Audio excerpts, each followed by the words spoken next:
The Dark Scrolls.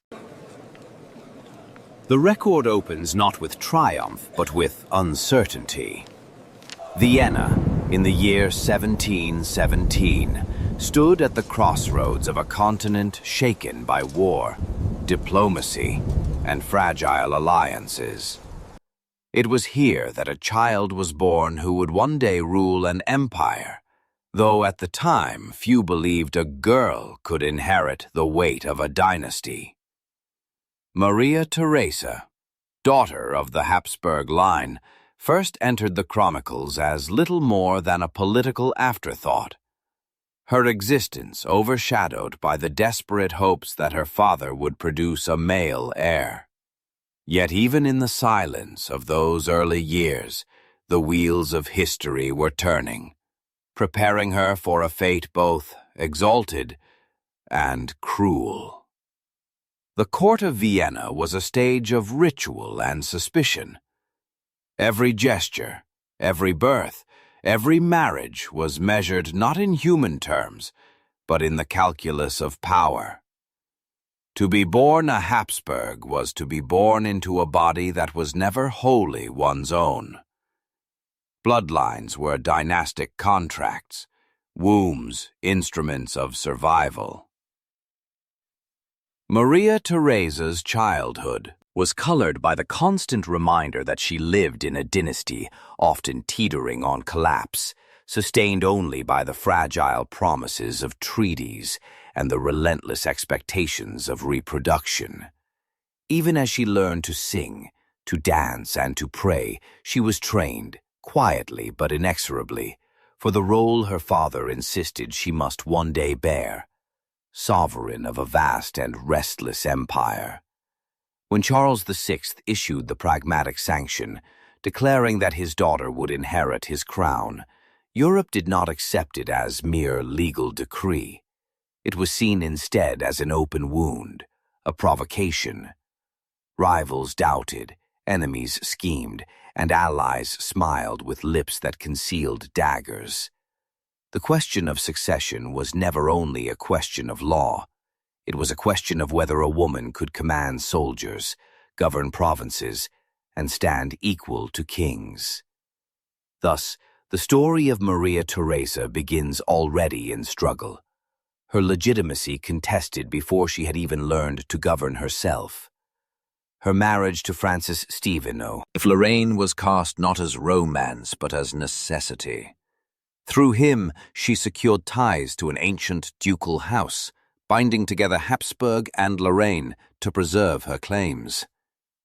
Yet within the private chambers of their marriage, what unfolded was no less political than the treaties signed in candlelit halls. For Maria Theresa, the bedchamber became the battlefield upon which the empire's survival depended. 16 times she endured the agonies of childbirth. 16 times her body was pressed into the service of statecraft, her womb treated as the crucible from which dynastic fortune might emerge. Each birth was celebrated by courtiers with drums and bells. Yet for her, it was terror cloaked in velvet, the possibility of death hovering with every labor. The chronicles speak of the dangers faced by women of her station, for queens and empresses were not immune to the miseries of blood loss, fever, or the suffocation of exhausted lungs. Physicians could do little more than offer prayers and potions, midwives little more than steady their trembling hands. For Maria Theresa, the knowledge that she might not live to see another dawn was no abstract fear. It was a shadow present in every chamber, whispered in every corridor, written into the silent glances of attendants who had seen too many noble women die in childbed. And yet she endured, for the survival of her dynasty demanded nothing less. The years stretched on, each punctuated by the rhythm of conception, gestation, and delivery. There was scarcely a season in which her body was not preparing to bring forth another heir. Some children lived, others were carried away by fevers before they could even speak. The grief of a mother mingled with the cold calculations of a sovereign. To lose a child was to feel the deepest wound of the heart. Yet, in the logic of dynastic survival, it was also to lose a pawn on the European chessboard. Each infant represented not only affection, but alliance, a marriage to be arranged, a treaty to be secured, a crown to be bartered. And so the empire came to see her children not as individuals, but as extensions of policy. One daughter was dispatched to Naples, another to Parma, another still to the glittering but treacherous court of Versailles. Each departure tore at her. Yet she signed the decrees with the stoicism of one who knew her own body had been turned into an arsenal. It was whispered that no queen in Europe wept more when saying farewell to her daughters, yet none sent them more dutifully into the jaws of politics. In the midst of these personal tribulations, Maria Theresa ruled. She was no ceremonial monarch, no figurehead to be brushed aside by male ministers. She sat at the council table, her presence commanding, her voice resonant, with both authority and weariness. Wars were fought under her command, the War of Austrian Succession, the 7 Years' War, and though generals marched, it was she who bore the scars of defeat and the triumphs of survival. Yet, behind everything, every campaign map, lay another battlefield, the chamber where she labored to produce heirs, her empire's future entwined with her body's endurance. The paradox of her reign was clear, even to contemporaries. Here was a woman of formidable intellect and iron resolve, a sovereign who issued decrees on taxation, law, and education. And yet, she remained bound by the ancient demand that her worth was measured in offspring. Historians later would debate whether her authority derived more from her statesmanship or from the symbolic power of her maternity. Some argued that her image as mother of 16 gave her a moral authority beyond that of kings. Others whispered that it revealed the cruelty of a system that demanded from her not only governance, but near constant sacrifice of flesh and blood. Her private writings, though veiled, hint at the toll. She confessed exhaustion, fear, and a longing for rest that never came. Yet she also cloaked these admissions in language of duty, as though she feared that even a queen's sorrow could be used against her. Perhaps she knew that the myth of her endurance was as vital to the empire as her armies. Perhaps she believed that to falter in grief would undermine the very fabric of her authority. Thus, her pain remained largely confined to the shadows, glimpsed only in fragments that survived the fire of time. The faces of her children reflected both triumph and tragedy. Joseph, the eldest surviving son, carried the promise of continuity, but also the seeds of conflict, for his ambitions would one day clash with hers. Leopold, the second son, would inherit after Joseph, shaping the empire anew. Daughters such as Maria Carolina and Maria Amalia were dispatched to foreign thrones, their letters home filled with longing, complaint, or resignation. And at the heart of Europe's memory stands Marie Antoinette, the youngest daughter, whose beauty and fate became legend. Her severed head, the grim punctuation of an age. To Maria Theresa, however, she was not merely a symbol of revolution, but a child, once cradled, once kissed, once mourned from afar. Thus the reign of Maria Theresa emerges from the annals not as a tale of unbroken glory, but as one marked by the ceaseless intertwining of crown and cradle. The empire she guarded was vast and fractious, requiring constant vigilance. But the empire within, the fragile empire of her own body, was equally treacherous. Each contraction, each hemorrhage, each whispered prayer in the birthing chamber was as decisive as any treaty signed under chandeliers. She conquered not only through diplomacy and war, but through survival itself, surviving what so many women did not. In the stillness of archival rooms, the parchment testifies to her resilience. Yet between the lines there lingers an unspoken question. Was this resilience born of choice or of compulsion?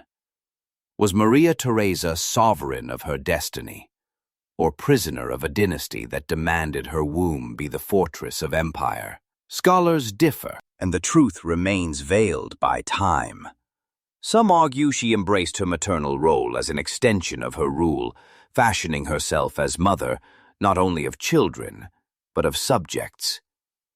Others perceive a quieter tragedy, a woman of brilliance shackled to the endless cycle of conception and grief. The truth may be found not in declarations, but in silences. In the pauses between her decrees, in the sighs recorded by attendants, in the letters half-burned or never written. These silences remind us that beneath the marble statues and gilded portraits stood a woman both exalted and broken. Her crown was heavy, her cradle heavier still. In her story, the line between triumph and torment dissolves, leaving us to wonder whether history has celebrated her for the right reasons, or whether her true humanity remains obscured beneath the rhetoric of empire. The chronicle begins, then, not as a tale of victory, but as a lament, sung quietly behind palace walls. Maria Theresa entered history as a sovereign who gave Europe heirs, alliances, and stability. Yet in the shadows of her palace, she endured 16 ordeals that tested not only her body, but her soul. It is there, in the unlit chambers where life and death hovered over her bed, that the real measure of her reign may be found. And it is from there that the deeper story unfolds, a story not only of power and policy, but of blood, tears, and the unyielding demand that one woman carry the weight of an empire within her womb. The fragile dawn of Maria Theresa's reign quickly darkened into a storm. Her father's death in 1740 was not merely a passing of the crown, but the shattering of a delicate balance that had barely held the Hapsburg dominions together. Europe, watchful and hungry, pounced upon the opportunity. The War of Austrian Succession erupted almost at once, with rival monarchs and opportunistic nobles declaring that a woman could not possibly hold together an empire as vast and fractious as the Habsburg realm. The chronicles describe a sovereign barely in her 20s, her body still bearing the traces of childbirth, stepping into a maelstrom of betrayal and ambition. Prussia, under the calculating Frederick, seized Silesia. France and Bavaria joined the contest, hoping to carve apart the Habsburg inheritance like wolves circling a wounded deer. At that moment, Maria Theresa might have collapsed beneath the weight. Instead, she stood before the Hungarian Diet, draped not in jeweled finery but in simple robes, her infant son, Joseph, cradled in her arms.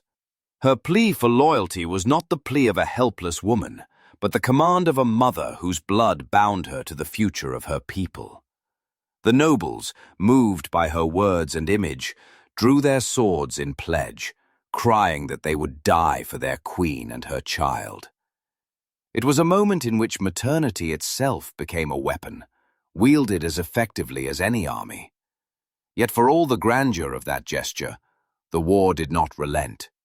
Years of battles drained her strength and emptied her coffers. Victory and loss alternated, leaving scars across the empire's body, as visible as those upon its empress. All the while, Maria Theresa returned again and again to the chambers of childbirth.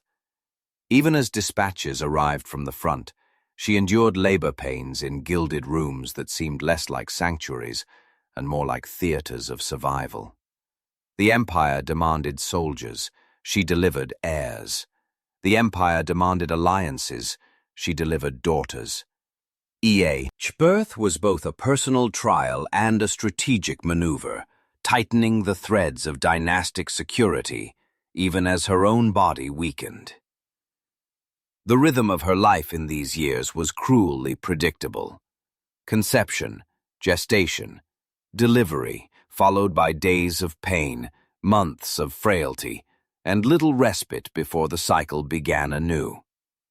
Courtiers praised her strength, chroniclers lauded her endurance, but the whispers behind tapestries spoke of a sovereign exhausted, a woman whose very vitality was being consumed in the service of statecraft. In moments of candor, she confessed the fear that death in childbed would rob her children of a mother, and her empire of stability. Yet no alternative existed. The expectations of dynasty were absolute, as binding as chains of iron. Her husband, Francis Stephen, was a companion in name, though his role in governance remained secondary. To him fell the duties of comfort, though even he could not ease the burdens that pressed upon her. Their relationship, while affectionate, was shaped by imbalance. She bore the throne, he bore the title. Yet their union was undeniably fertile, and in the eyes of Europe, that fertility was itself a form of legitimacy. 16 children, proof that God favored the Habsburg line, proof that the empire had a future, proof that Maria Theresa was not merely a ruler, but the inexhaustible fountain of dynastic life. Still, nature could not be commanded as easily as armies. Some of the children she bore slipped away into graves before their names were even remembered. One after another, infants succumbed to fevers, infections, or weakness of constitution. Each small coffin was a wound. Yet no time was allowed for mourning. The empress was expected to move from cradle to council, from tears to treaties with scarcely a pause. In the cold logic of empire, her grief was private, almost irrelevant. What mattered was that enough children survived to be positioned upon Europe's thrones, like living chess pieces. The mid-century.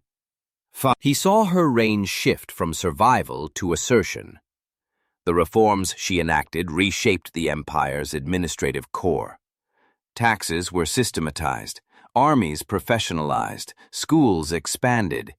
Yet even as she signed decrees and dictated memoranda, her mind remained divided between the affairs of state and the fates of her children. She scolded them in letters for their weaknesses, urged them to diligence, prayed for their health. To her daughters, she wrote with tenderness and severity, reminding them that their marriages were not theirs to choose, but were sacrifices demanded by the empire. It was not enough that she had borne them. She now required that they, too, become instruments of dynastic preservation. Among her children, Joseph stood foremost. Groomed as heir, he embodied both her hopes and her fears. Intelligent and ambitious, he chafed under her authority, longing to shape the empire according to his own vision. Their relationship, strained by differing temperaments, foreshadowed the conflicts that would erupt after her death. Yet in those years he remained bound to her, the living proof that her sacrifices had produced not only an heir, but a rival in waiting. It was in her daughters, however, that the contradictions of her role were most visible.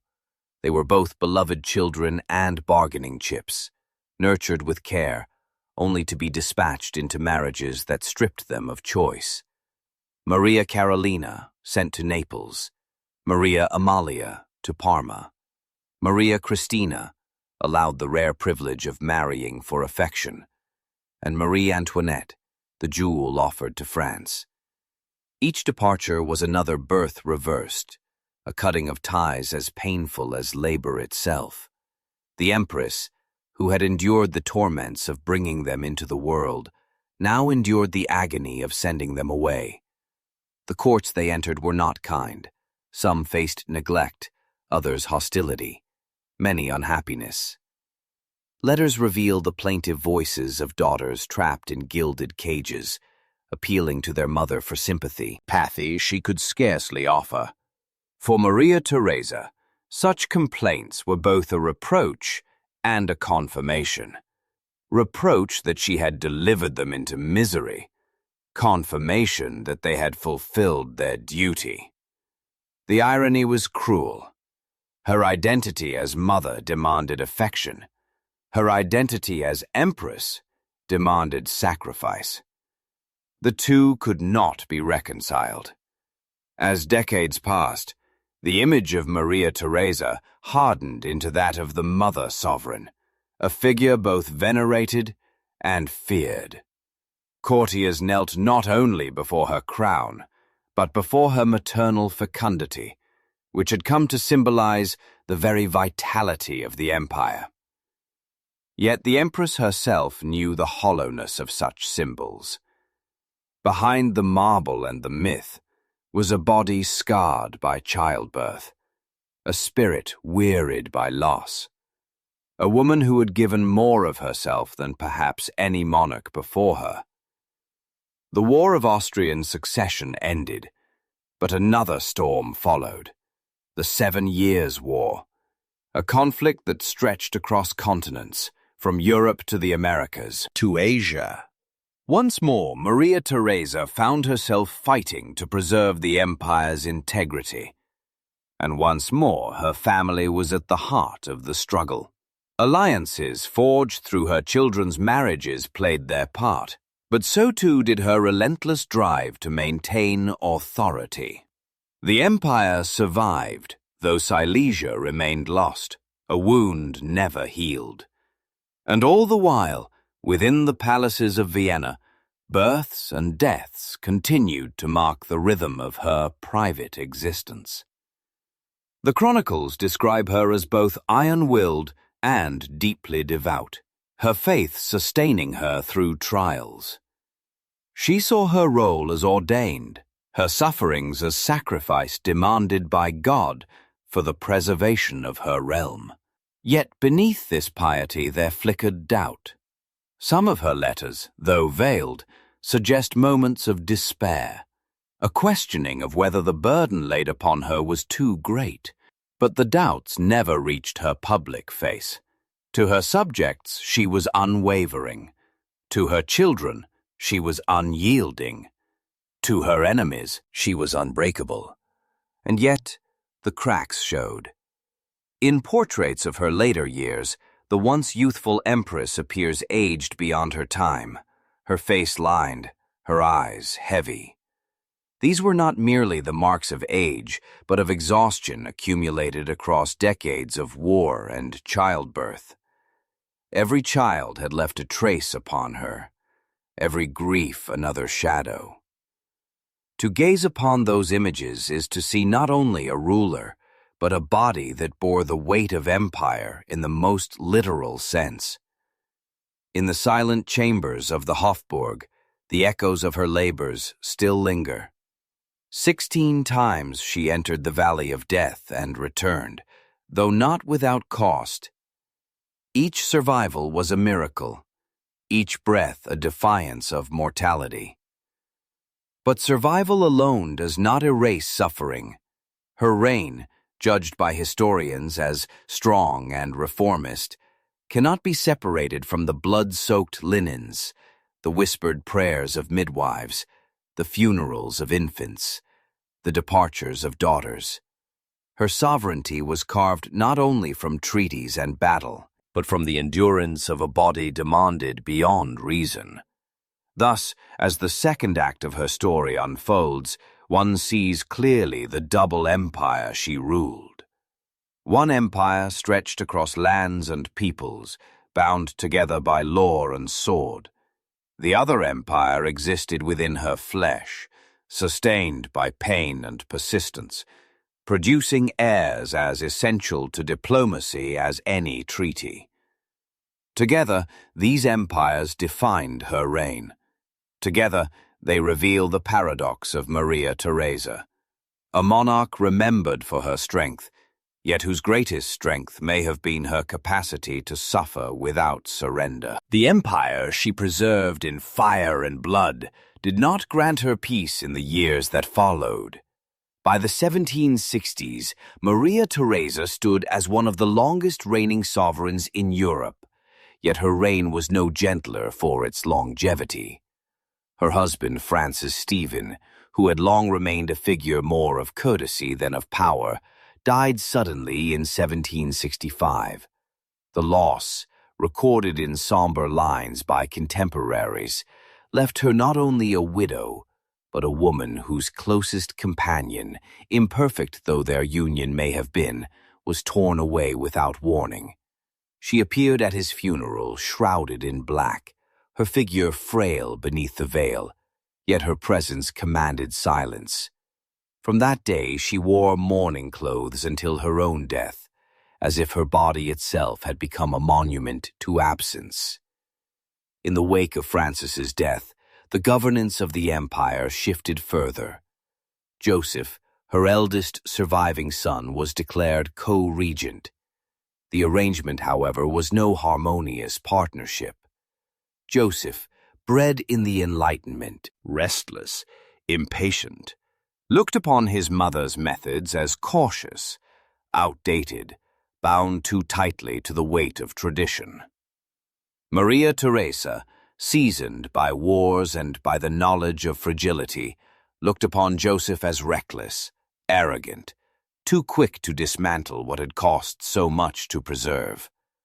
Their councils were battles of wills, their correspondence veiled skirmishes.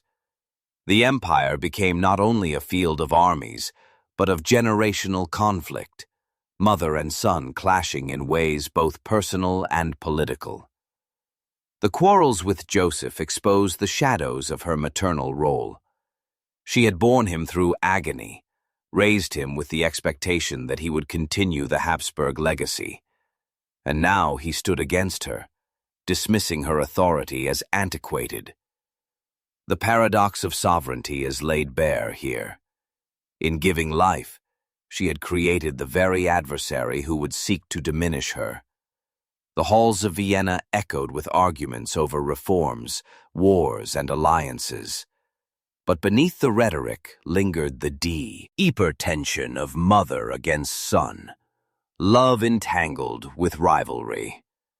If Joseph embodied challenge, her daughters embodied sorrow. They had been scattered across Europe like seeds cast into uncertain soil, and the harvest was bitter. Maria Amalia, forced into marriage with the Duke of Parma, wrote home with bitterness, lamenting the misery of her position. Maria Carolina, Queen of Naples, struggled within a court rife with intrigue. Maria Christina, the only one allowed to marry for affection, remained close, but her exception only sharpened the resentment of her sisters. And Marie Antoinette, the youngest, glittered briefly at Versailles, her beauty and charm celebrated. Yet her letters revealed bewilderment at the hostility of a foreign court that never truly welcomed her. Maria Theresa, though proud of her daughter's station, feared for her future, sensing perhaps the storm that would one day consume her. The correspondence between mother and daughters is filled with tension. Maria Theresa, stern even in affection, urged discipline, piety, and duty. Her words reveal less warmth than command, as if she could not separate the needs of the empire from the needs of her children. To modernize these letters may appear harsh, yet within them lies the desperation of a woman who knew how fragile thrones could be. She sought to mold her daughters into fortresses of Habsburg interest, even at the cost of their happiness. Whether she believed she was protecting them or sacrificing them is a question history cannot fully answer. As she grew older, her health declined, each childbirth leaving invisible scars that time deepened. She suffered from weakness of the chest, from fatigue that no rest could repair, from ailments that physicians could only soothe but never cure. Yet even as her body faltered, her mind remained sharp.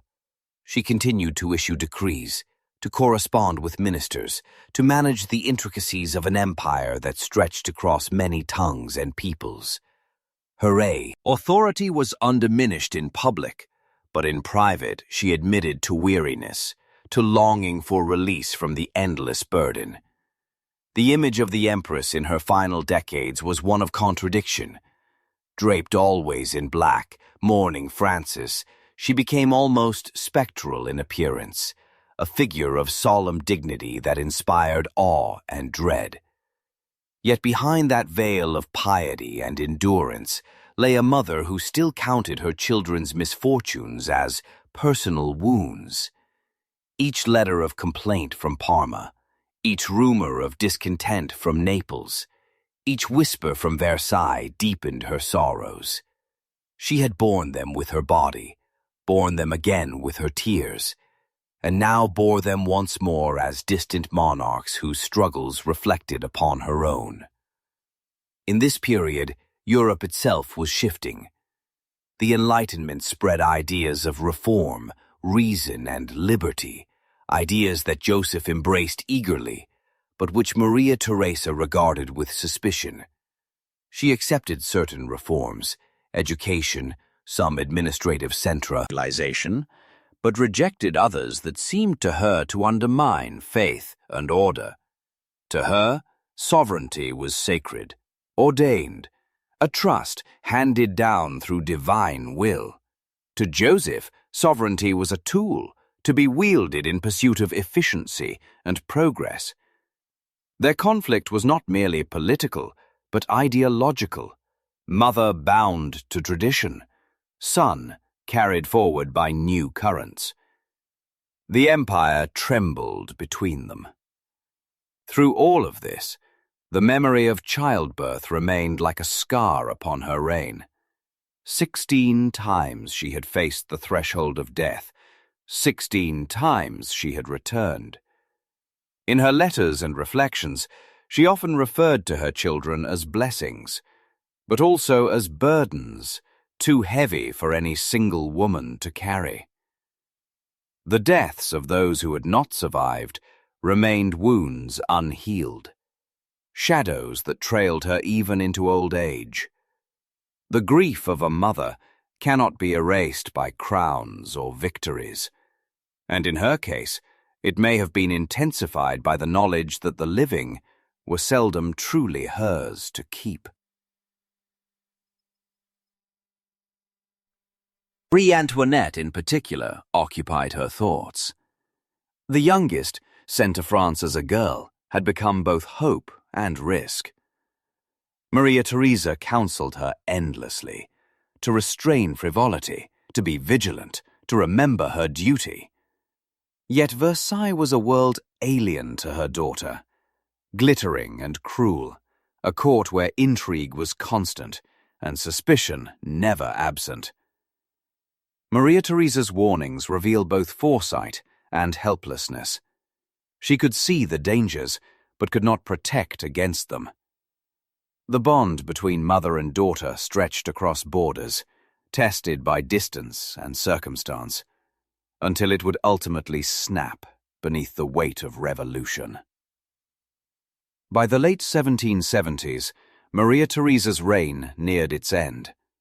Her once formidable presence grew frailer, her steps slower, her voice softer. Yet the aura of command never left her. Ministers still trembled in her presence, courtiers still bowed deeply, children still felt her authority in every letter. She had become an institution, her very beings, synonymous with the empire. But even institutions must fall. Her health worsened, her body failing after decades of endurance. She prepared herself for death with the same solemnity with which she had prepared herself for childbirth, accepting its inevitability, fearing its pain, hoping for mercy. When death came in 1780, it came not as a sudden blow, but as the closing of a long chapter. She passed surrounded by prayers, her body worn beyond repair, her spirit leaving behind an empire she had held together with blood, tears, and unrelenting duty. In the silence that followed, Europe took note not only of a sovereign's passing, but of the end of an era. The woman who had borne 16 children, who had survived wars, betrayals, and griefs, was gone. In her place remained statues, portraits, and the memories of a reign both mighty and mournful. Her legacy is divided. Some remember her as the great reformer, the mother of education, the empress who modernized her realm while preserving its dignity. Others remember the wars she fought and lost, the stubbornness that cost her Silesia, the conflicts with Joseph that foreshadowed decline. But beyond these judgments lies the deeper truth. She was a woman who lived at the edge of mortality for decades, who endured 16 ordeals that would have broken most, who fused the roles of sovereign and mother into a single, inseparable identity. The paradox of Maria Theresa endures. She was at once powerful and powerless, exalted and shackled. She commanded armies, yet could not command her own destiny. For her womb was demanded as much as her will. Her children became monarchs and martyrs. Her name became legend. But her body bore the cost in silence. To gaze upon her story is to gaze upon the contradictions of monarchy itself. Glory sustained by suffering. Power inseparable from sacrifice. The centuries have not erased those contradictions. In every account, one finds admiration mingled with pity, respect entwined with sorrow. She won. Was remembered as a matriarch of Europe, her descendants scattered across thrones and revolutions, her bloodline woven into the fabric of nations. Yet she is also remembered as the woman who bore 16 times, who suffered 16 times, who never escaped the demands of dynasty. Her crown was heavy, but her cradle heavier still. And so the chronicle moves forward, from triumph to tragedy, from empire to exile, from the quiet chambers of Vienna to the tumults of Versailles. The story of Maria Theresa cannot be confined to her lifetime alone, for its echoes reached beyond her death, shaping the destinies of her children and the fate of Europe itself. The agony of her 16 births was not hers alone to endure. It reverberated through generations, its shadows stretching into revolutions yet to come. The bells of Vienna tolled long into the winter of 1780. With the death of Maria Theresa, an empire that had for 40 years been bound by the endurance of a single woman now found itself in transition. Her son Joseph ascended as the undisputed ruler, but the shadow of his mother lingered across every chamber of the Hapsburg. Ministers still spoke of her as if she might enter the room at any moment. Soldiers remembered her visits to the front, clad in simple robes, a sovereign who had faced them not from a distant throne, but in person. For her people, her death was not merely the passing of an empress, but the closing of a long chapter in which the empire had been both nurtured and sustained by a maternal figure, whose griefs were etched into the memory of her reign. Joseph's reforms began swiftly, as if released from restraint. He abolished old privileges, sought to rationalize administration, restricted the influence of the church, and pushed forward with the zeal of the Enlightenment. But his energy, though formidable, lacked the caution his mother had cultivated through decades of trial. Where Maria Theresa had balanced duty with survival, Joseph pressed forward with impatience. He saw the empire as a mechanism to be adjusted, not as a living body to be preserved through sacrifice. In this divergence, one glimpses the enduring paradox of Maria Theresa's legacy. She had preserved the empire by binding it to her flesh, yet the very son who inherited it now sought to unbind it from the traditions she had embodied. Her daughters, scattered across Europe, continued to live the lives she had shaped for them. Maria Carolina, in Naples, wielded influence in a court of intrigue, her strength often compared to her mother's, but her circumstances far less stable. Maria Amalia, in Parma, wrote of loneliness and bitterness, her marriage bringing her neither joy nor power. Maria Cristina, closest to her mother, lived a quieter life, but remained bound by the expectations of dynasty. Each of them bore the marks of Maria Theresa's choices, their fates determined not by their desires, but by the treaties their births had enabled. Yet it was Marie Antoinette, the youngest, who would carry her mother's shadow into the greatest storm of all. At Versailles, she had grown from a girl uncertain in a foreign court into a queen both celebrated and despised. Her beauty was undeniable, her charm remarked upon even by those who disdained her. But the court of France was a place of poisoned whispers, where every gesture was scrutinized, every indulgence exaggerated, every fault magnified. Maria Theresa had counseled her repeatedly, "Be cautious, be pious, be the queen that France requires."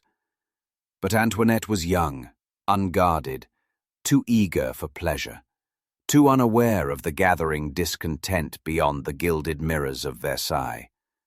The French Revolution erupted not as a sudden storm, but as a slow unraveling of a society long burdened by inequality. In the eyes of the people, the Queen became a symbol of extravagance, her name invoked with hatred. The phrase, "let them eat cake," though never spoken by her, became attached to her image as an accusation of indifference. The bloodline that Maria Theresa had woven into France for stability now became the target of rage. The daughters she had birthed in pain, counseled in stern letters, and dispatched with solemn ceremony now stood on the scaffold, her head severed by the blade of the guillotine in 1793. The death of Marie Antoinette was more than a personal tragedy. It was the culmination of the contradictions in Maria Theresa's legacy. She had sought to preserve her empire by weaving her children into the fabric of Europe, but the very threads she spun unraveled into revolution. The marriages that were meant to secure alliances instead placed her daughters in hostile courts, their lives consumed by politics they could not control. In France, in Naples, in Parma, the daughters of Maria Theresa became pawns of forces larger than any dynasty. Their suffering was not incidental but inevitable, born of the same system that had demanded their mother endure 16 births. Joseph, though brilliant, did not long outlive his mother. His reforms, too sweeping and too swift, provoked resistance from nobles, clergy, and peasants alike. By the time of his death in 1790, he was a broken man, lamenting that he had failed in almost everything he attempted. His reign, brief and tumultuous, stands in stark contrast to his mother's, a reminder that endurance often outlasts brilliance. The empire passed to Leopold, another of Maria Theresa's sons, whose cautious approach reflected more of his mother's pragmatism than his brother's zeal. Yet even Leopold could not stem the tide of change sweeping across Europe, a tide that would culminate in the Napoleonic Wars and the reshaping of the continent. In the decades that followed, The descendants of Maria Theresa continued to occupy thrones, but their stability was uncertain. The image of their mother haunted them, a reminder of both strength and sacrifice. They inherited her blood, her legacy, and her burdens. In portraits, her face looked down upon them, solemn, severe, and maternal, a reminder of the woman who had given them life at such cost. In their own struggles, one can trace the imprint of her choices, the way she had bound their fates to the destiny of the empire. What remains most striking in the record is not the wars she fought, nor the reforms she enacted, nor even the empire she preserved. It is the image of her as a woman who endured. 16 times she faced death in childbirth. 16 times she rose again to govern, to sign decrees, to dispatch letters, to weep privately and command publicly. The repetition itself is staggering, a cycle of suffering and survival that seems almost beyond comprehension.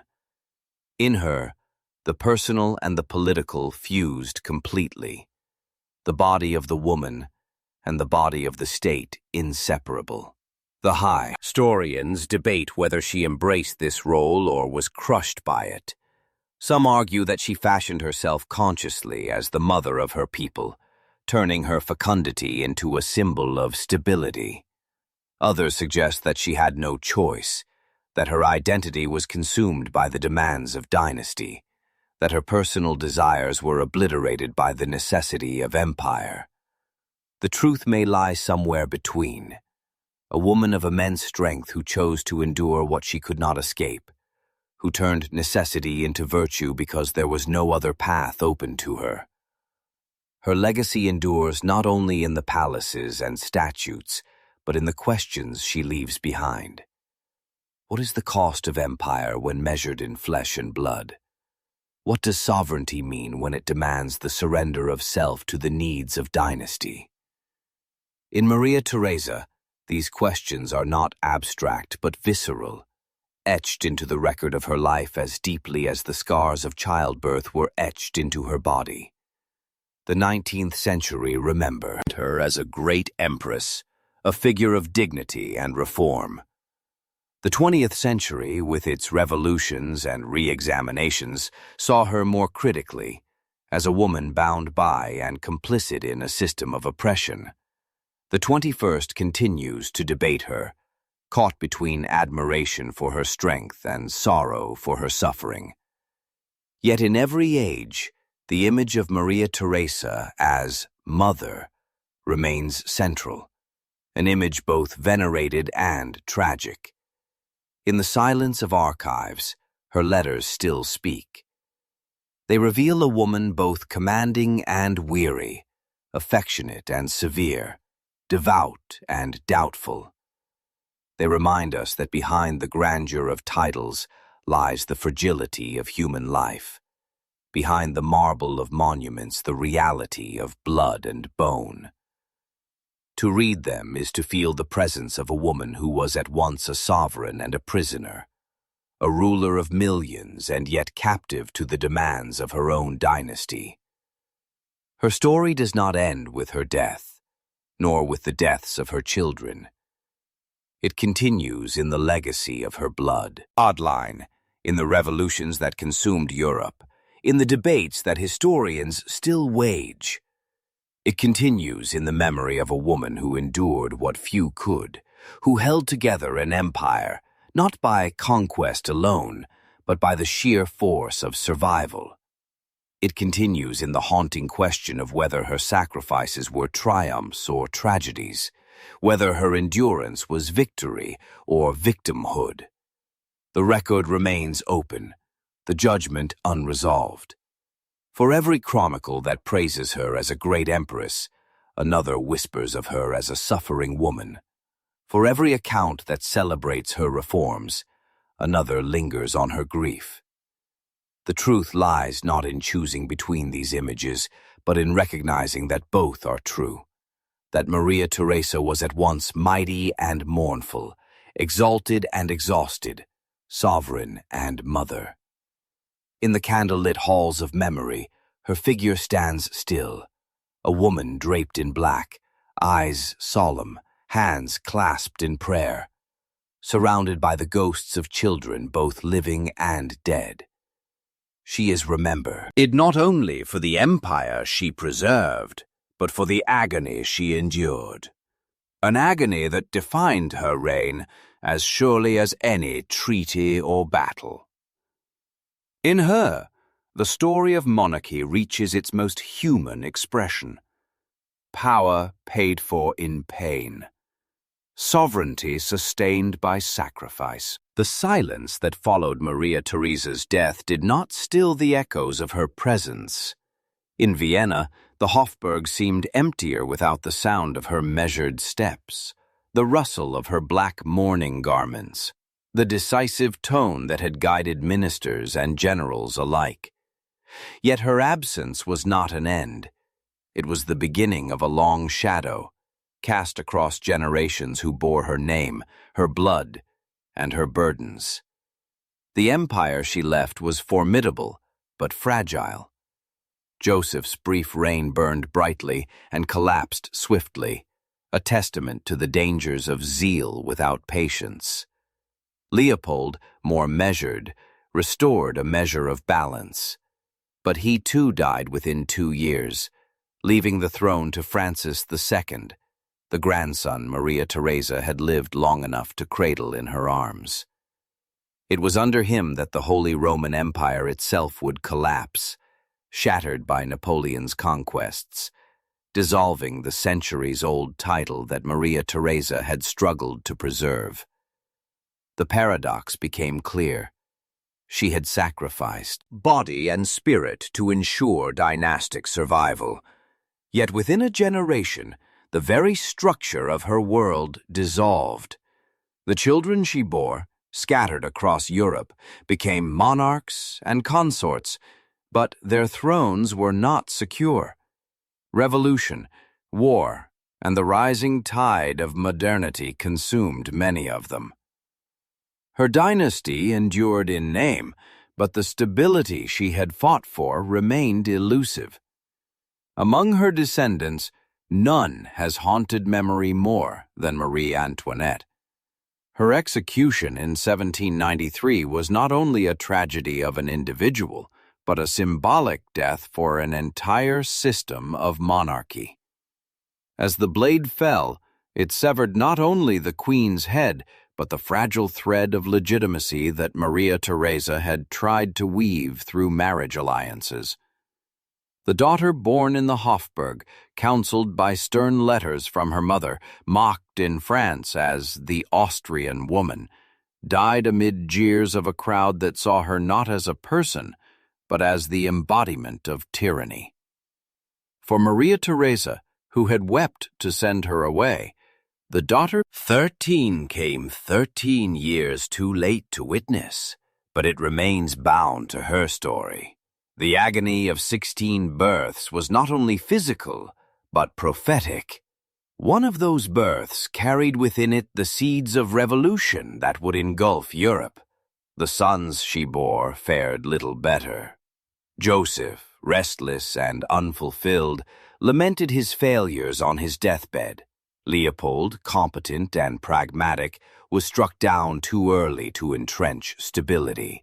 Francis II endured longer, but under him the empire collapsed, reduced to the Austrian Empire, a diminished heir of the vast inheritance Maria Theresa had once preserved. The line continued, but each generation lived in the shadow of her endurance, their own achievements measured against the mother who had given them life at such cost. Historians, chroniclers, and scholars have struggled to define her. Was she the last great sovereign of an old world, or the first matriarch of a modernizing Europe? Was her strength in policy, or in the image she cultivated as moth of her people? The answers vary, shifting with the values of each age. In the 19th century, she was celebrated as a model of Christian monarchy, her maternity extolled as virtue, her endurance as proof of divine favor. In the 20th, amid revolutions and re-evaluations, she was scrutinized as an emblem of oppression, a ruler who sacrificed not only her body, but the happiness of her children to maintain dynastic order. Today, she is remembered with a mixture of admiration and unease, her story both inspiring and unsettling. The documents that survive, her letters, her decrees, her portraits, reveal contradictions that resist resolution. She was affectionate and stern, devout and pragmatic, commanding and weary. She prayed fervently, yet ruled with iron will. She loved her children, yet used them as pawns. She feared death, yet faced it 16 times in childbirth. She dressed always in black after her husband's death, a symbol of grief, yet never ceased to govern with authority. We that brooked no dissent. To call her one thing alone, great reformer, tragic mother, ruthless sovereign, is to miss the complexity of a life lived at the intersection of power and pain. The image that endures most vividly is that of the mother sovereign. 16 children, 16 alliances, 16 burdens carried within her body. It is tempting to view this as merely biological fact, but to the contemporaries of Maria Theresa, it was political theatre of the highest order. Each birth was celebrated not only with bells and banquets, but with relief, for the dynasty was secured again, the empire's continuity reaffirmed. Her fecundity became myth, her endurance legend, her maternity the very fabric of her reign. And yet, beneath the ceremonies, the reality was agony. Long labors, hemorrhages, fevers, deaths of infants. It was in those private chambers, unseen by the public, that her true strength was tested and proved. The mothers of Europe were expected to suffer silently. Their deaths and childbirth were mourned but accepted, their grief at infant loss acknowledged but quickly forgotten. Maria Theresa transcended that pattern, not by escaping it, but by embodying it more completely than any before her. She survived what others did not. She turned her survival into authority, her maternity into sovereignty. In her, the universal suffering of women in childbirth became the foundation of an empire. And yet, in doing so, she also reinforced the very system that bound women to their wombs. Her own story a paradox of empowerment and entrapment. The question lingers whether she saw herself as victim or victor. Her writings suggest both. She spoke of exhaustion, of longing for rest, of grief for lost children. Yet she also spoke of pride, of duty, of being chosen by God to endure. Perhaps she believed both. Perhaps she could not afford to believe otherwise. For a sovereign, weakness was dangerous, yet denial was impossible.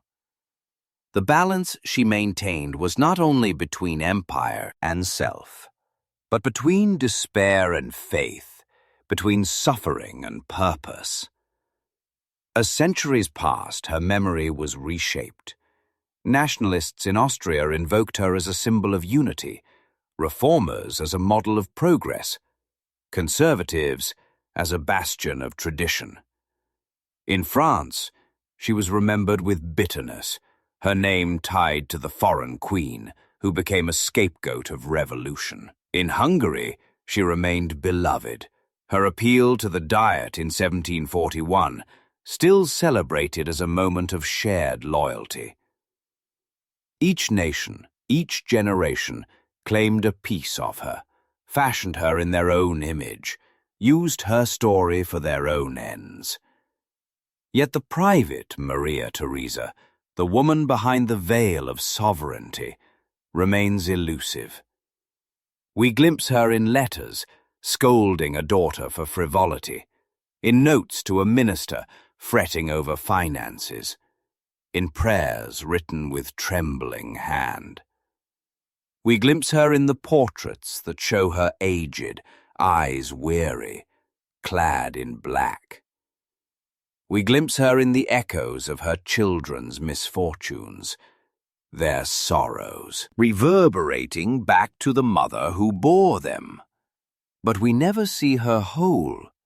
She is at once too public to be private, too private to be fully public.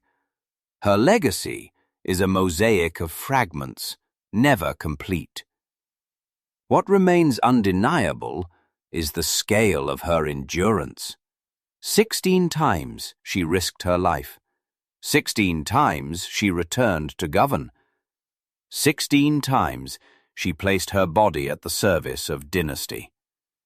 Few monarchs have sacrificed so much. Fewer still have survived so long. To contemplate her life is to confront the reality that empire is not only built by armies and treaties, but by blood and bone, by the agony of women whose names are often forgotten. Maria Theresa's name is remembered, but her suffering, though extraordinary, was shared by countless others whose stories did not survive. She is both exceptional and representative, both singular and universal. Her story concludes not in the silence of death, but in the persistence of memory. The empire she left behind transformed, diminished, and eventually dissolved.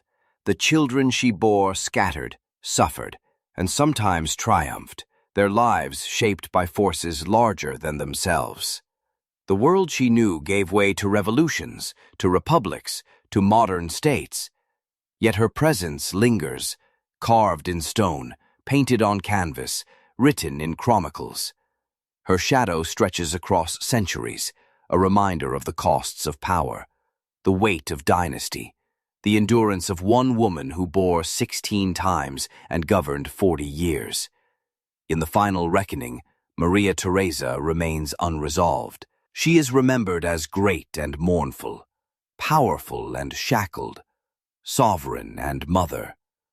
Her reign is celebrated for its reforms and lamented for its losses. Her life is admired for its endurance and pitied for its suffering. She stands at the threshold of history as a figure who cannot be simplified, whose contradictions are her essence.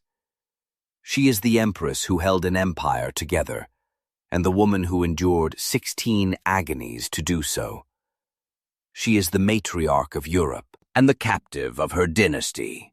She is Maria Theresa, Empress of Austria, whose story is written not only in ink and stone, but in blood and tears. Thanks for watching. Subscribe for more.